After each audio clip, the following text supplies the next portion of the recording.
ایک بندہ آ گیا، غیر مسلم تھا، تو کہنے لگا میرے کچھ سوالوں کے جواب میں پر کسی نے دیے نہیں کبھی.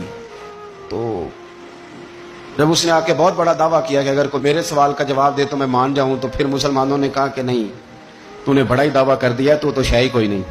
وہاں تو بڑے بڑے مان گئے. تو ہمارے ساتھ حضرت مولا علی شیر خدا کے پاس لے گئے، تو اس نے بڑے بڑے مشکل سوال کیے. پہلی بات وہ کہنے لگا آپ مجھے دو ایسے دوست بتائیں جن میں کبھی لڑائی نہیں ہوئی. تو حضرت علی کہنے لگے تو بڑے دعوے کر رہا تھا کہ میں بڑے لمبے سوال پوچھوں گا.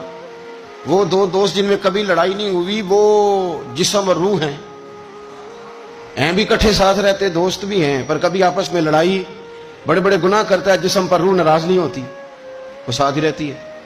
اس کی آنکھیں کھل گئیں، اس کو تو کبھی جواب ہی نہیں ملا تھا. کہنے لگا اچھا وہ دو ایسے دوست پھر بتائیں جن میں کبھی صلح نہیں ہوئی. تو فرمایا وہ موت اور حیات ہیں. جب موت آتی ہے تو پھر زندگی باقی ان کی صلح نہیں ہو سکتی، اکٹھے رہ ہی نہیں سکتے.